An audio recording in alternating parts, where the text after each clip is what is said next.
பிரதமர் அன்வாரின் அரசியல் வளர்ச்சிக்கு இந்தியர்களின் பங்களிப்பு அதிகம் எனும் போது, அன்வாரின் ஒரு சில செயல்களால் தற்போதுள்ள இந்தியர்கள் அன்வாரின் மீது அதிருப்தியில் இருக்க அம்னோதான் முக்கிய காரணம் என்று PKRலிருந்து விலகிய முன்னாள் அமைச்சர் ரவிஜி ரம்லி குற்றம் சாட்டியுள்ளார். PKRல் இரண்டாவது அதிக எண்ணிக்கையில் இருக்கும் சமூகம் இந்தியர்கள். ஆனாலும் இந்தியர்களின் நலத்திட்டங்கள் மடானி அரசாங்கத்தால் தொய்வு ஏற்பட்டதையும் நாம் ஒப்புக்கொள்ள வேண்டும் என்று பசாமா கட்சியில் இணைந்த ரவிஜி ரம்லி தெரிவித்தார்.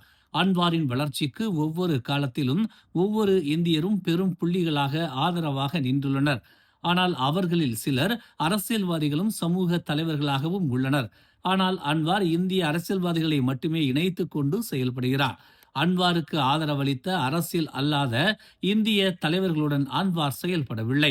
அதற்கு முக்கிய காரணம் அம்னோதான் என்றும், சமூகங்களை பிரித்து ஆளும் யுத்தி அம்னோவுக்கு தெரியும் என்றும், அம்னோவுக்கு இதில் அனுபவம் அதிகம் என்றும் ரவிஜி ரம்லி குறிப்பிட்டார். அம்னோவைப் போல மலேசியர்களை இனமாகவும் மதமாகவும் பிரிக்க வேறு கட்சிகளுக்கு தெரியாது. அன்வார் இந்தியர்களை ஏமாற்றினாரா என்று கேட்டால் அது கிடையாது.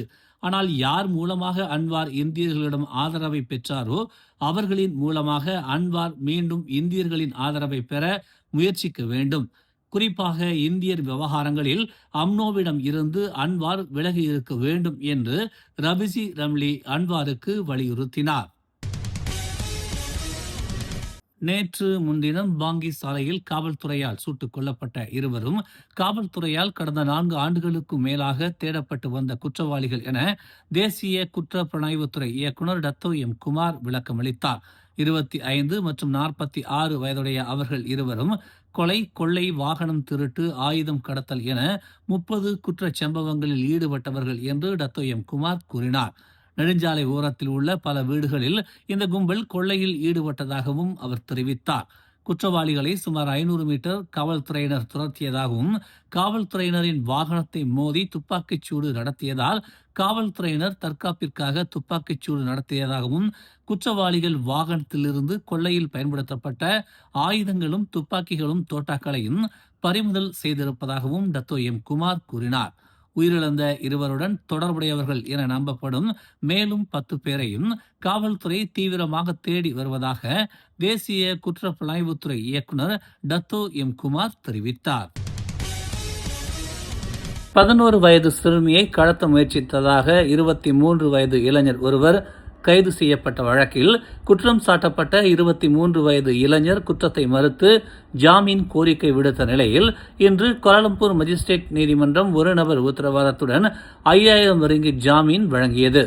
முகமது ரவிசாம் ஹவேக் எனும் 23 வயது கிராப் ஓட்டுநர் கடந்த 19ஆம் தேதி மே மாதம் நண்பகல் 2:30 மணிக்கு பொக்கிட் டாமன்சாரா எரிவாயு நிலையத்தில் 11 வயது சிறுமியை கடத்த முயற்சித்ததாகவும், சிறுமியின் 49 வயது தந்தையால் அச்சிறுமி உடனடியாக காப்பாற்றப்பட்டதாகவும் தெரிவிக்கப்பட்டது.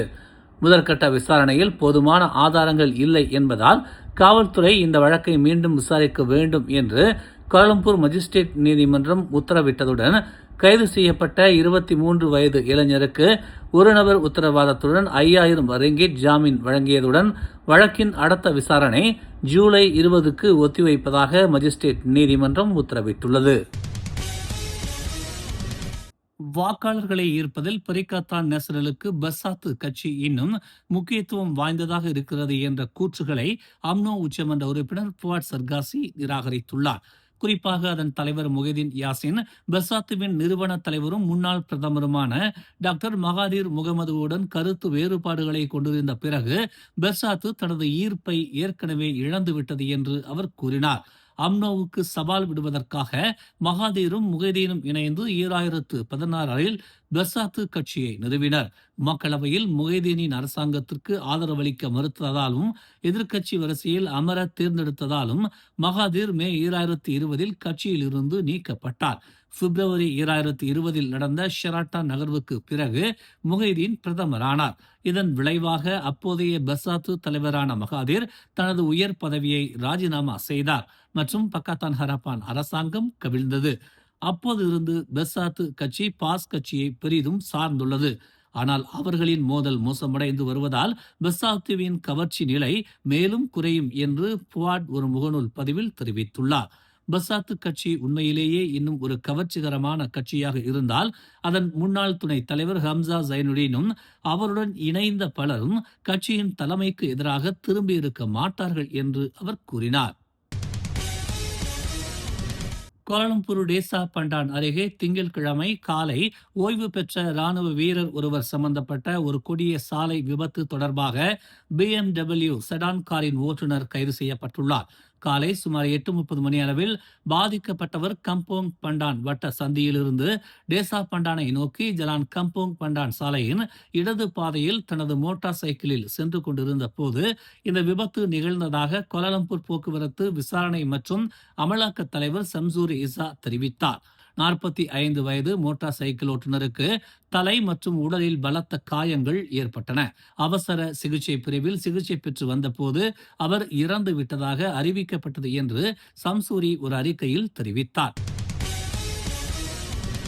2022ஆம் ஆண்டு முதல் வெற்றிகரமாக தீர்க்கப்பட்ட 994 ஒழுங்கு நடவடிக்கைகளில் 77 அதிகாரிகள் குடிநுழைவு துறையில் பணிநீக்கம் செய்யப்பட்டுள்ளதாக அதன் தலைமை இயக்குநர் ஜகாரியா ஜபான் தெரிவித்தார்.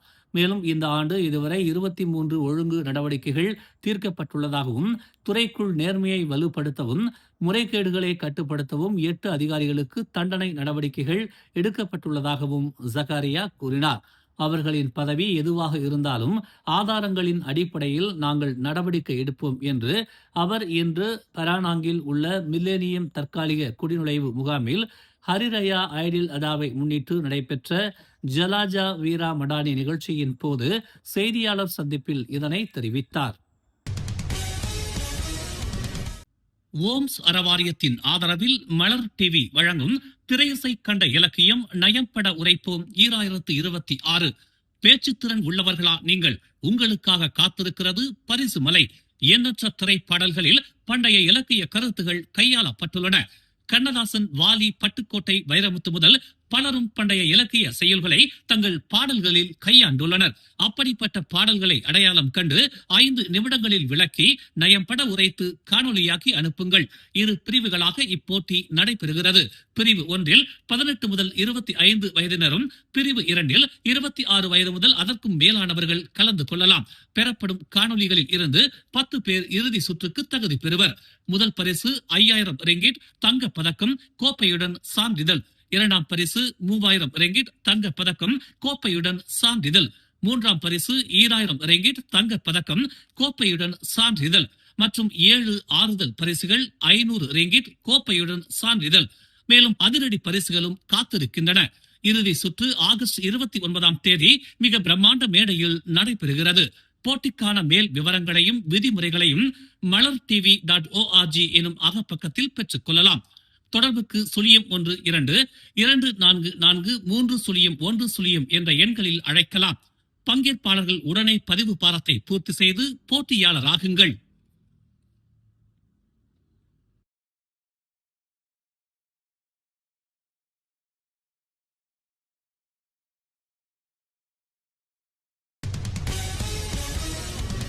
மேலும் செய்திகளை தெரிந்து கொள்ள தமிழ் மலர் இணையதளம், தமிழ் மலர் செயலி மற்றும் மலர் டிவி யூடியூப் சேனலை வலம் வாருங்கள். எங்களோடு இணைந்திருக்க மலர் டிவியை பதிவு செய்து கொள்ளுங்கள். உறவுகள் மகிழ்ந்திட விருப்பம் மற்றும் பகிர்வு சேவையை சொடுக்கிடுங்கள்.